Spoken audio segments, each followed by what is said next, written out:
और अब हम लोग आगे बढ़ रहे हैं और हम लोग करेंगे कार्डिनल नंबर। ठीक है, ये सब हम लोग पहले कर चुके हैं।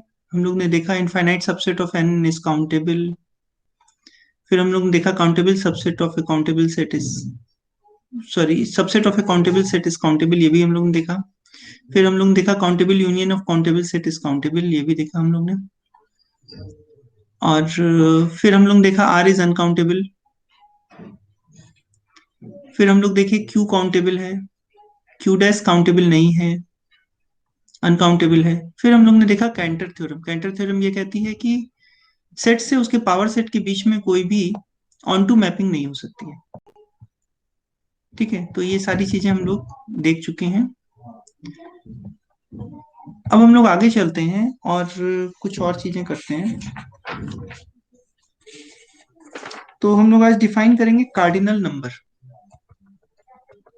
So today is 8, so it is 802 2021, and now we are coming to the cardinal number of set. So cardinal number,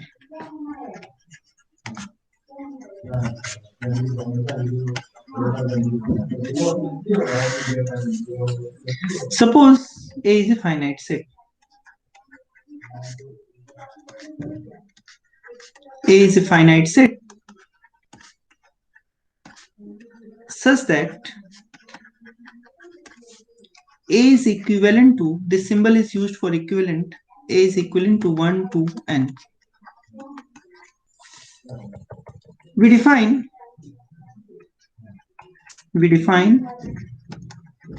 n to be cardinal or cardinal number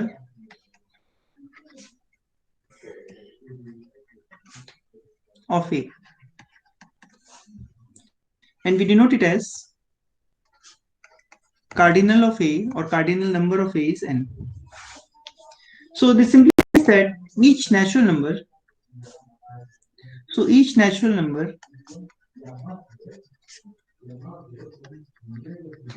number is cardinal of a finite set. ठीक है, ये बात हर finite set का एक, हर finite set के साथ एक natural number attached है, और वो नेचुरल नंबर क्या है, उसके अंदर जितने एलिमेंट्स आ रहे हैं उनकी संख्या है, और इसी संख्या को हम लोग बोल रहे हैं कार्डिनल और cardinal number of that set. ठीक है, सो क्या हो गया, each set whether, so each set has a cardinal number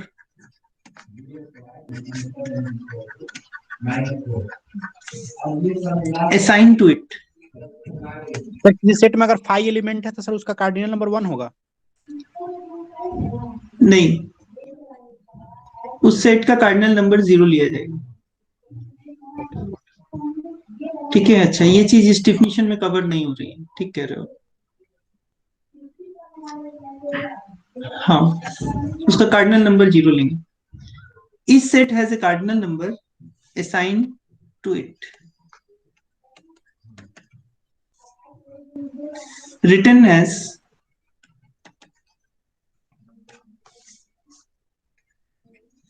अगर सेट को हम ए नाम दे रहे हैं तो उसको हम लिखते हैं cardinal A, and read as the cardinality of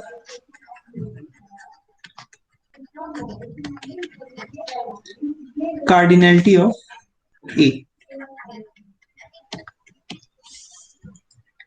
ठीक है, and this number is actually that uniquely specifies the number of elements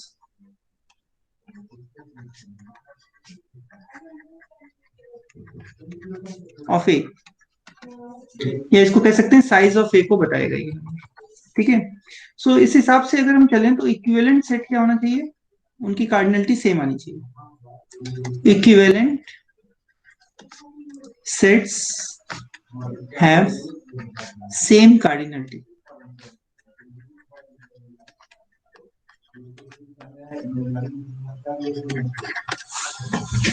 ठीक है, और जैसा कि अभी आप लोग ने मेंशन किया, कार्डिनलिटी ऑफ फाई हम लोग क्या लेंगे, कार्डिनलिटी ऑफ फाई जो हम लोग 0 लेके चलेंगे। ठीक है, फाई की कार्डिनलिटी 0 लेके चलेंगे। अच्छा चलिए आगे चलते हैं। अब ये तो फाइनाइट सेट के बारे में बात किया हमने, अब थोड़ा सा इनफाइनाइट सेट की तरफ अगर चलें, the first infinite set we know is the set of natural numbers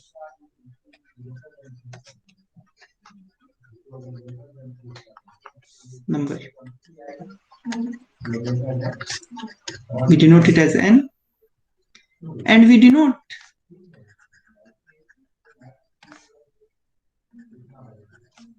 cardinality of n as LF not. इसको पढ़ते हैं LF नॉट।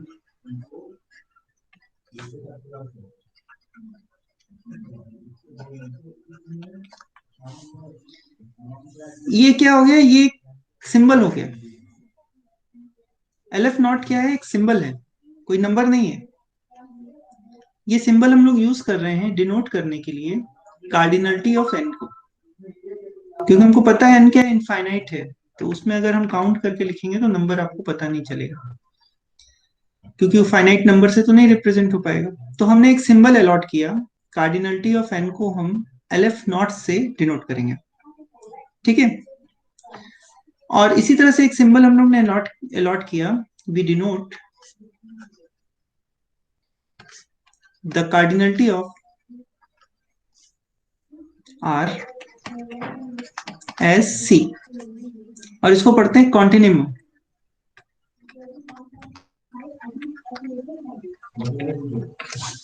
इस सिंबल को हम लोग पढ़ते हैं कॉन्टिन्यूम।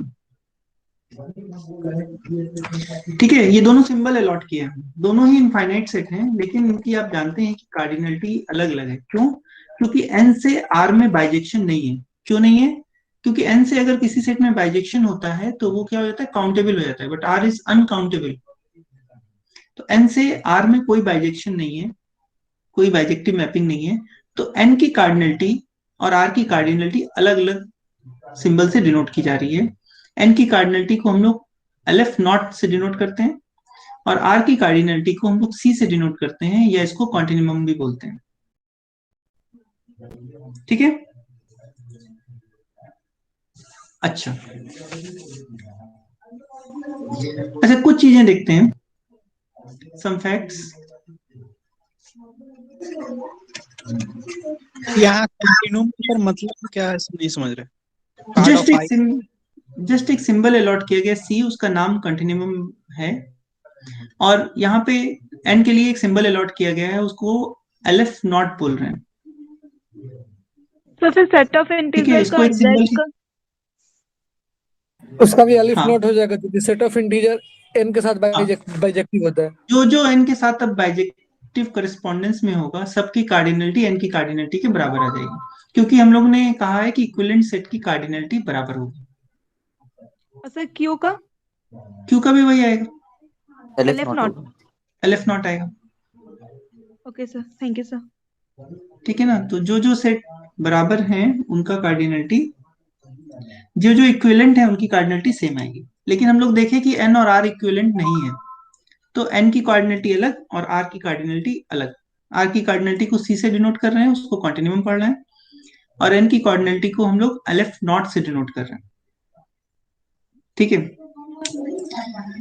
अच्छा कुछ चीजें देखते हैं हम लोग। जैसे मान लो कि A और B फाइनाइट सेट होता, if A and B are finite set. और अगर हम ए क्रॉस बी की बात करते हैं तो cardinality of A cross B क्या आती? Cardinality of A into cardinality of B आती, क्योंकि फाइनाइट सेट में क्या है, जितना नंबर ऑफ एलिमेंट्स है उसी को डिनोट करेगा कार्डिनलिटी, है ना ऐसा? लेकिन अगर हम n की बात करें तो देखो n और n क्रॉस n और n क्या होते हैं? इक्विवेलेंट होते हैं ना। तो इसका मतलब ये हो गया कि अगर हम कार्डिनलिटी की बात करें तो cardinality of n cross n, अगर हम इसकी n की कार्डिनलिटी लिखें तो LF नॉट आएगी, और इस n की कार्डिनलिटी लिखें तो LF नॉट आएगी। तो सिंबॉलिकली हम लोग कह सकते हैं कि LF नॉट और LF नॉट का प्रोडक्ट जो है वो LF नॉट ही आएगा, है ना। अच्छा, अगर फाइनाइट सेट में फिर से देखें, अगर फाइनाइट सेट की बात कर रहे होते हैं हम लोग, अच्छा चलो इसको हम इधर लिख देते हैं।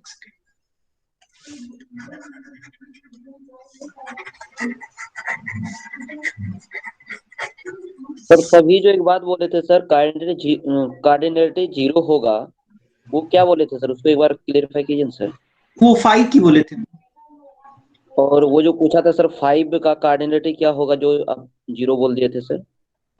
हाँ, मतलब हम लोग ने जब कार्डिनलिटी डिफाइन की ना तो फाइनाइट सेट तो लिखा हमने, लेकिन हमने कहा फाइनाइट सेट जो इक्विवेलेंट हो 1 to n के, लेकिन फाइनाइट सेट 1 to n के ही इक्विवेलेंट नहीं होता, वो तो 5 ही होता है, जो कि 1 to n के इक्विवेलेंट नहीं होता।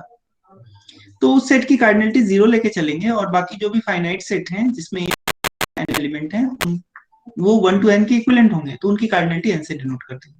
और ये एक नेचुरल नंबर है, तो हर नेचुरल नंबर एक फाइनाइट सेट की कार्डिनलिटी है, तो वो कार्डिनल नंबर भी बोला जाता है। तो सारे नेचुरल नंबर क्या हो गए? कार्डिनल नंबर हो गए, ठीक है। फिर हमने ठीक कहा है। कि जो इक्विवेलेंट सेट होते हैं उनकी कार्डिनलिटी सेम आती है।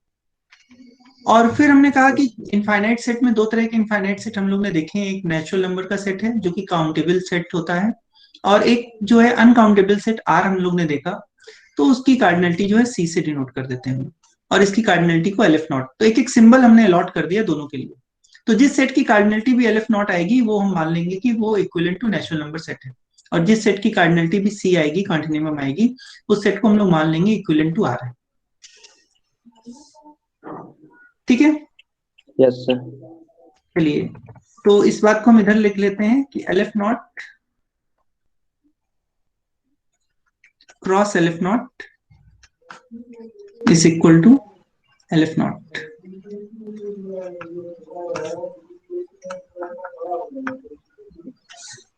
ठीक। अब देखो, एक चीज और हम लोग देखते हैं कि अगर मान लो कि दो सेट हमने फाइनाइट लिया और A इंटरसेक्शन B जो है वो फाई आ रहा है, तो what is the cardinality of A union B? That will be the cardinality of A plus cardinality of B आएगी, यही होगा।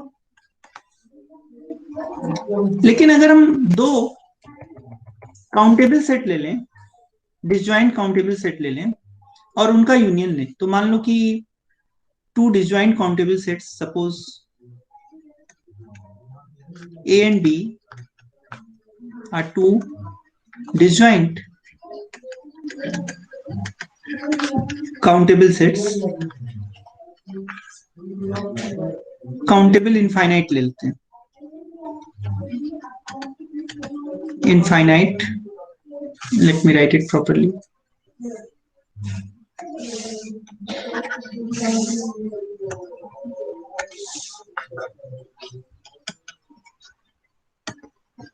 इनफाइनाइट सेट अगर हम ऐसे ले लें और फिर हम बोलें कि what is the cardinality of A union B,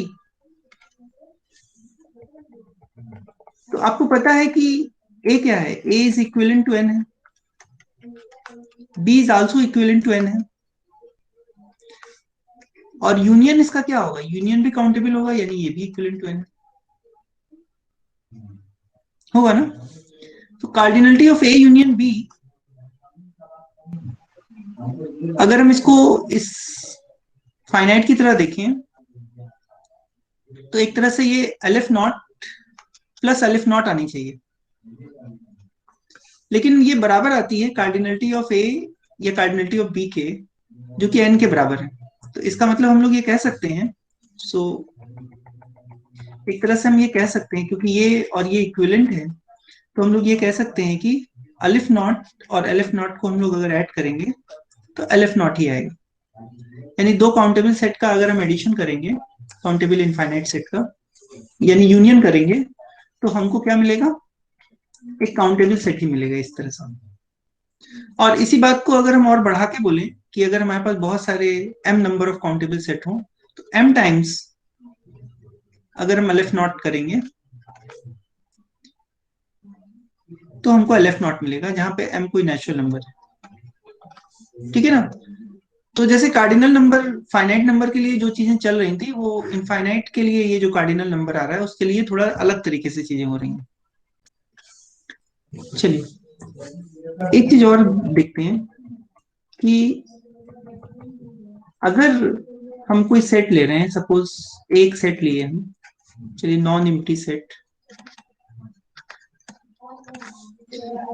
और अगर हम पावर सेट ऑफ ए की बात करें, नॉन एम्प्टी और फाइनाइट सेट हमने ले लिया, suppose cardinality of A is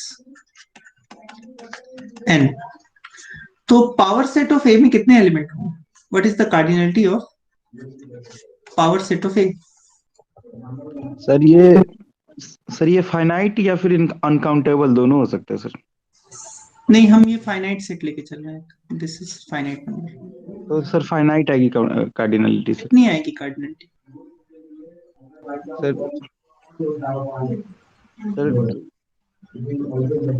to की पावर n आएगा। Power cardinality of A sir, वो sir 2 raise to the power cardinality. Cardinality of A या 2 to the power Yes, N, यही ना?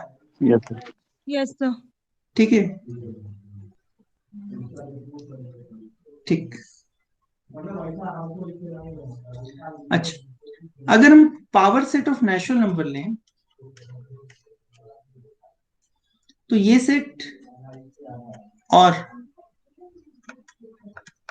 0 1 set to the power N, 0 1 set हो गया ना, इसकी पावर एन का मतलब 0 1 cross 0 1 cross 0 1 cross 0 1 countably times.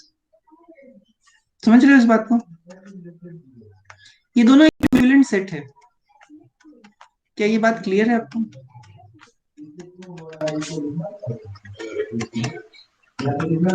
Countably many times 0 1 का प्रोडक्ट लिया।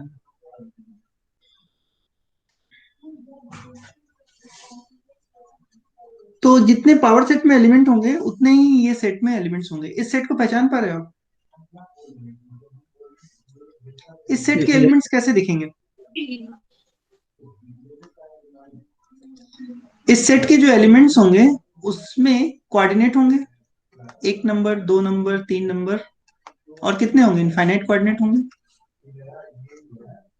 यही होगा ना?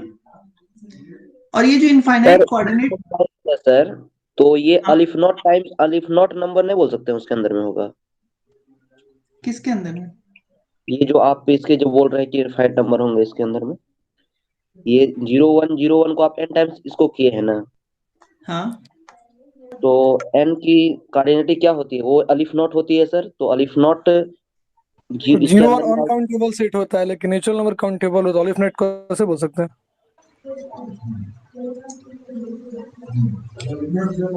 देखो अलिफ नॉट क्या होता है? अलिफ नॉट एक सेट की कार्डिनलिटी है, यस सर। ठीक है ना? तो लेकिन अलिफ नॉट कोई नंबर नहीं है। नंबर नहीं सर, हम मतलब जैसे पूछे कि इसके अंदर में कितने नंबर आएंगे, हम वो बोल रहे हैं सर। हाँ, तो वही हम ये नहीं कह सकते कि अलिफ नॉट नंबर्स आएंगे। अलिफ not is not a number, अलिफ नॉट जस्ट ए सिंबल। अगर किसी सेट के साथ वो सिंबल अटैच्ड है तो वो सेट एक्चुअल में काउंटेबल है या इक्विवेलेंट टू एन है। तो यहाँ पे तो कोई सेट नहीं है, ये तो कोऑर्डिनेट्स है ना, यहाँ पे बहुत सारे कोऑर्डिनेट्स आ रहे हैं।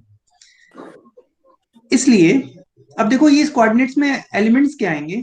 पहले कोऑर्डिनेट में एलिमेंट 0 या 1 में से कोई आएगा, दूसरे कोऑर्डिनेट में एलिमेंट कौन आएगा? 0 1 में से कोई आएगा, तीसरे में भी 0 1 आएगा, एंड सो ऑन। सारे कोऑर्डिनेट में एलिमेंट्स क्या आएंगे? 0 1 में से कोई आएगा। सो एक्चुअल में ये सेट क्या है? ये सेट है set of all sequences of 0 1। ये वो सीक्वेंसेस का कलेक्शन है जो 0 1 एलिमेंट्स को लेकर बनाया जा सकता है। ये बात समझ में आ रही है? 0 1 टू द पावर n क्या है? ये उन सेट्स का कलेक्शन है, ये उन सीक्वेंसेस का कलेक्शन है जो 0 और 1 में बनाए जा रहे हैं। Is it okay? सर यही समझ में नहीं आया, P power set of N natural number, ये 0 1 की पावर एन कैसे लिखा सर? अच्छा अच्छा, कोई बात नहीं। a to the power n लिखेंगे तो इसका क्या मतलब हुआ? a cross a cross a कितनी बार? n times. N times. ठीक, a की जगह हमने लिख दिया 0 1। 0 1 टू द पावर n का मतलब क्या हो गया? 0 1 क्रॉस 0 1 क्रॉस 0 1 कितनी बार? n times. इस सेट को अगर हम सेट फॉर्म में लिखेंगे तो क्या लिखेंगे? a1 a2 an such that ai is equal to 0 और 1। एग्री कर रहे हो इस बात से? Yes sir. तो ये सेट जो है 0 1 टू द पावर n अगर हम लिख रहे हैं, इसका मतलब क्या है? कितनी बार प्रोडक्ट लेना है? जितने नेचुरल नंबर हैं उतनी बार प्रोडक्ट लेना है, यानी इनफाइनाइटली मेनी बार प्रोडक्ट लेना है। तो यहाँ पे क्या बनेगा? यहाँ पे बनेगा set a1 a2 and so on such that ai belongs to 0 1 या ai 0 और 1, दोनों तरह से लिख सकते हैं।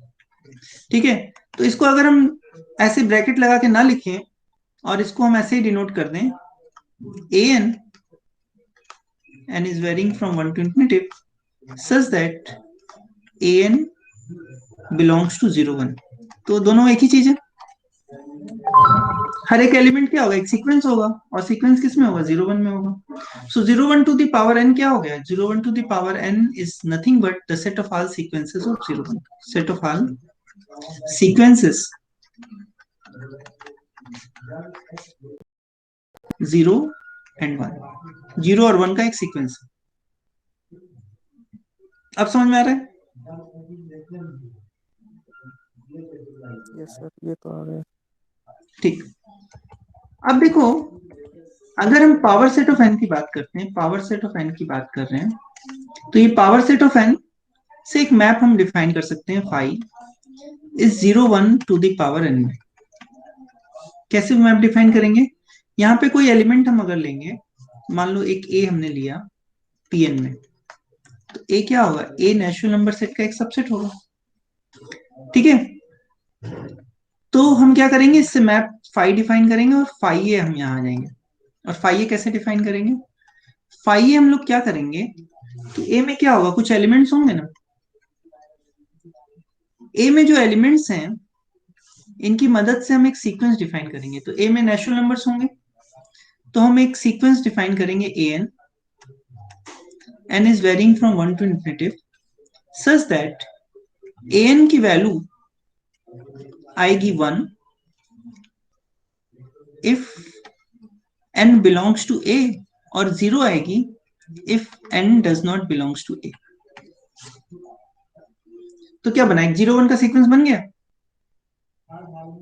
जैसे फॉर एग्जाम्पल मान लीजिए हमने एक नेचुरल नंबर का सबसेट लिया 1 2 3 4 10 100 ऐसे लिया, ये एक सबसेट हो गया, यानी ये ए हो गया। ठीक है, फाइनाइट भी हो सकता है, इनफाइनाइट भी हो सकता है। तो हम एक सीक्वेंस बनाएंगे। सीक्वेंस का पहला टर्म क्या होगा? a1 1 आएगा, a2 1 आएगा, a3 1 आएगा, a4 1 आएगा, a5 a6 से लेकर a9 तक क्या आएगा? 0 आएगा, क्योंकि ये सब सेट में नहीं है। a10 क्या आएगा? 1 आएगा, और a11 से लेकर a99 तक 0 आएगा, a100 1 आएगा, और n will be 0 for all n greater than 100। एक सीक्वेंस बन गया ना? Yes sir. तो हर सेट के साथ एक सीक्वेंस अटैच कर सकते हैं और हर सीक्वेंस के साथ हम एक सेट अटैच कर सकते हैं। सर इसको फिर से सुना दीजिए ना। फिर से बता दें? Yes sir. अच्छा, एक सेट अगर हम यहाँ पे लेंगे तो सेट में क्या होगा, सेट में नंबर्स होंगे। तो सेट में जो जो नंबर्स आ रहे हैं, सीक्वेंस के वो नंबर के टर्म 1 आएंगे और सीक्वेंस के बाकी टर्म 0 आएंगे। तो एक सीक्वेंस बन गया 0 1 का।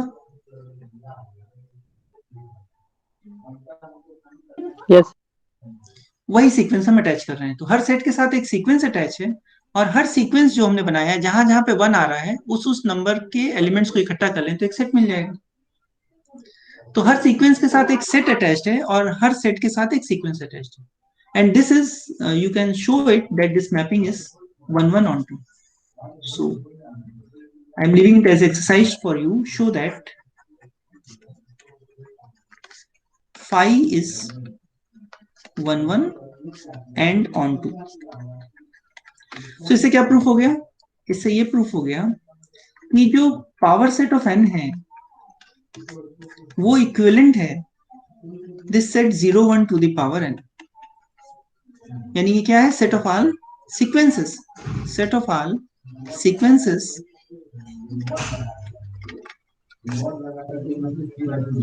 ऑफ 0 1, 0 और 1 के जो सीक्वेंसेस हैं वो। ठीक है, तो एक तरह से अगर देखें तो cardinality of power set of n की अगर हम बात करेंगे तो वो क्या आनी चाहिए, इस सेट की कार्डिनलिटी के बराबर आनी चाहिए। So cardinality of 0 1 to the power n आनी चाहिए। सो इन सम सेंस ये cardinality of 0 1 to the power cardinality of n के बराबर आनी चाहिए और इसका मतलब इसको 2 to the power aleph naught होनी चाहिए। So cardinality of power set of n जो है वो अगर हम कहेंगे तो वो cardinality of 2 to the power aleph naught आएगी।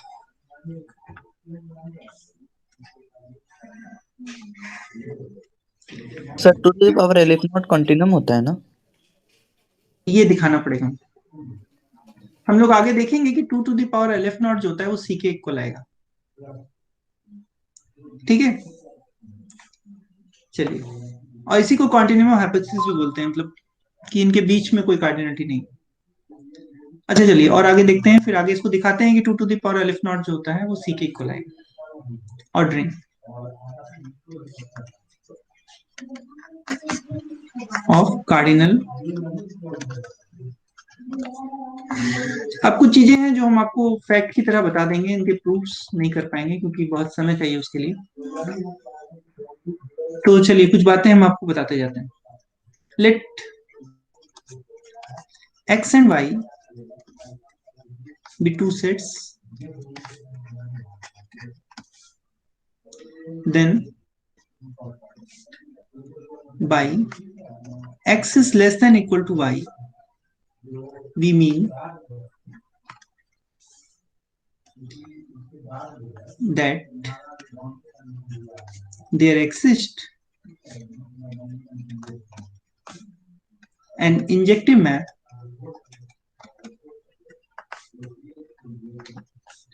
f from x to y। ठीक है, या इसको ऐसे पढ़ें कि अगर x से y में एक इंजेक्टिव मैप एग्जिस्ट करेगी तो हम बोलेंगे कि x is less than equal to y। Sets के बीच में ऑर्डरिंग डिफाइन कर रहे हैं। ठीक है, and we define relation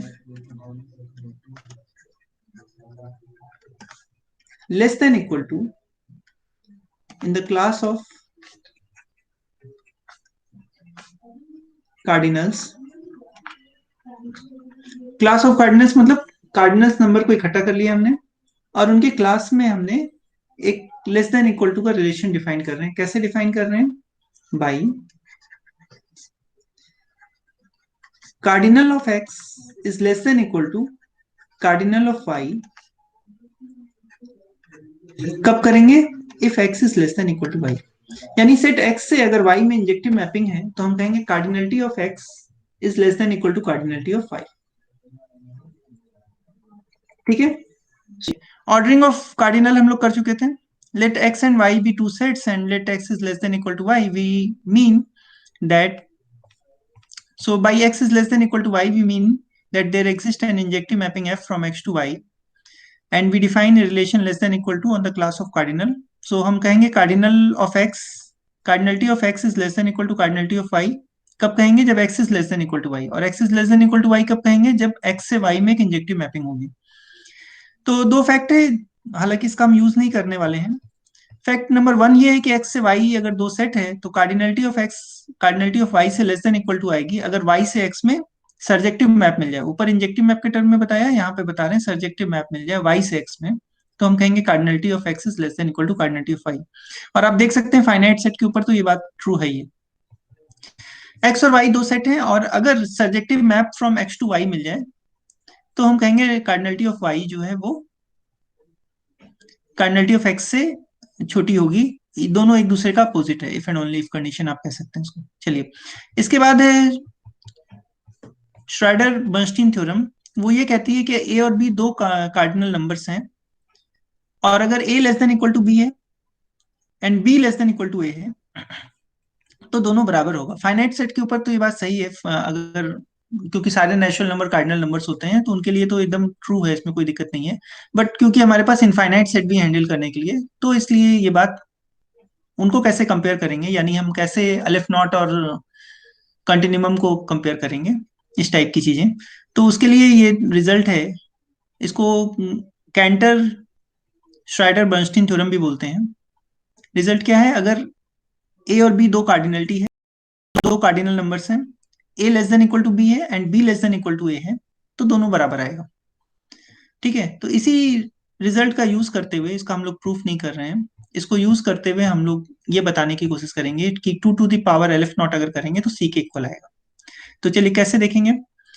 2 to the power aleph naught किसकी कार्डिनलिटी होता है? पावर सेट ऑफ n की कार्डिनलिटी होता है। और power set of n equivalent किसके होता है? 0 1 टू द पावर n के, यानी सेट ऑफ ऑल सीक्वेंसेस के इक्विवेलेंट होता है। तो चलिए, हमने एक सीक्वेंस लिया f in 0 1 to the power n में, हमने एक मैप डिफाइन किया, define a map f from this set of all sequences to r। और मैप कैसे डिफाइन की? एक सीक्वेंस स्मॉल f लिया, कैपिटल F उसमें अप्लाई किया, तो summation i is varying from 1 to infinitive कर दिया, 2 to the power fi 2 into fi upon 3 to the power i किया। ठीक, fi क्या है? fi जो है ith term of the sequence है। fi क्या है? ith term of the sequence. तो सीक्वेंस, तो इसका मतलब अगर सम को हम ओपन करें कैसे दिखेगा? 2/3 f1 plus 2/3 square f2 plus 2/3 cube f3 and so on. यहाँ पे f1 क्या है? सीक्वेंस का पहला टर्म, f2 सीक्वेंस का दूसरा टर्म, f3 सीक्वेंस का तीसरा टर्म। लेकिन सीक्वेंस क्या है? 0 और 1 में है, तो सारे टर्म्स को अगर हम 1 से रिप्लेस कर देंगे तो हमको एक बिगर सीक्वेंस मिलेगा। सो 2/3 प्लस 2/3 स्क्वायर प्लस 2/3 क्यूब, ये क्या हो गया? बिगर सीक्वेंस हो गया। ठीक है, तो इसका मतलब क्या हो गया कि, लेकिन ये सीक्वेंस देखो, ये क्या है? ज्योमेट्रिक सीरीज है। ये जो सीरीज है ये ज्योमेट्रिक सीरीज है और ये सीरीज कन्वर्ज करेगी, तो इसका मतलब ये भी कन्वर्ज करेगा बाय कंपैरिजन टेस्ट। तो एफ क्या होगा? एक रियल नंबर होगा। और हम लोग बड़ी आसानी से चेक कर सकते हैं कि एफ जो है वो इंजेक्टिव मैपिंग होगा। तो एफ लिखना गलत है, F is an injective mapping, let me correct it. So this F is injective mapping. तो ये आपके लिए एक्सरसाइज है कि आप दिखाइए कि एफ एक इंजेक्टिव मैपिंग है। तो इंजेक्टिव मैपिंग हो गया तो क्या हो गया? कार्डिनल की डिफिनीशन से हमको 0 1 टू द पावर n से r में एक इंजेक्टिव मैपिंग मिल गया। इसका मतलब cardinality of 0 1 to the power n जो है वो less than equal to cardinality of r होगी। Cardinality of 0 1 to the power n अभी हम लोग देखे थे कि 2 to the power aleph naught होती है, ये less than equal to c आएगी। ठीक, अब चलिए इसका उल्टा देखते हैं। उल्टा दिखाने के लिए, यानी हमको दिखाना है कि c is less than equal to 2 to the power aleph naught, इसको दिखाने के लिए हमने एक मैप डिफाइन की g, r से लेकर पावर सेट ऑफ q में एक मैप डिफाइन की। ठीक, मैप कैसे डिफाइन की? Given any real number x, we define gx to be those y in q such that y is less than x। इसका मतलब हमने -∞ to x एक इंटरवल लिया, उसका q के साथ इंटरसेक्शन ले लिया। सो आप जिस तरह से हमने मैप डिफाइन की, आप देख सकते हैं यहाँ पे x चेंज करोगे तो इंटरवल चेंज हो जाएगा, तो ये मैप इंजेक्टिव आएगी। सो दो डिफरेंट इंटरवल के लिए वैल्यू कभी इक्वल नहीं आएगी। सो इसका मतलब ये मैप जो है इंजेक्टिव है। मैप इंजेक्टिव होने का मतलब कार्डिनल नंबर की डिफिनीशन के हिसाब से कार्डिनलिटी ऑफ r वो लेस देन इक्वल टू होगी power set of cardinality of q से। Cardinality of power set of Q से। तो cardinality of power set of Q कितनी होती है? 2 to the power cardinality of Q, but Q की cardinality वही होती है जो कि एन की कार्डिनलिटी होती है, यानी aleph naught, 2 to the power aleph naught. So C is less than equal to aleph naught. जैसे ही हमने ये दिखा दिया तो हमारे पास एक रिजल्ट जो भी हमने किया श्राइडर बर्नस्टीन थ्योरम, इस हिसाब से दोनों बराबर होगा, क्योंकि दो कार्डिनल नंबर दोनों एक दूसरे से लेस देन इक्वल टू हमने दिखा दिया।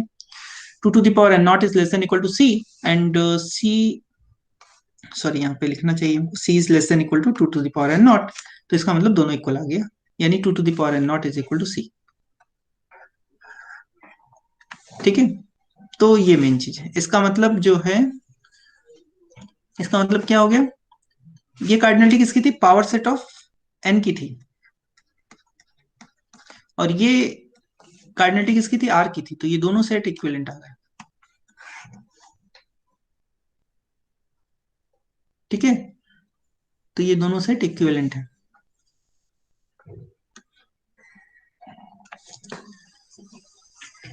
ओके, तो यहीं पे हम लोग एंड करते हैं इसको, और if you have any query then you can ask.